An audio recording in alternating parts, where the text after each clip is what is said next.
may buntag, mayong hapon Pilipinas. Muning usa sa mga proof nga pertig yung daghanang ng mga truck nga mga nasunog gawa sa mga truck daghan pagyud og mga kutsi uban nga mga nangasunog kana sila duhara na kabuok. Siguro isa ra na sila kumpanya ipakuha sa tagiya ang mga unit kay siguro gidemand pud sa mga pulis nga i-pull out ang mga truck nga daplit sa dalan. So nara ipang bitbit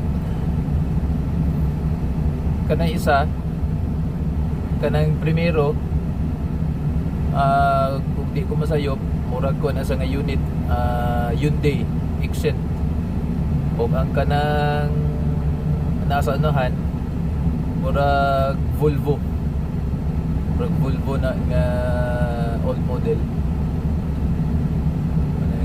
Ting-init manggod na din Saudi pating nita.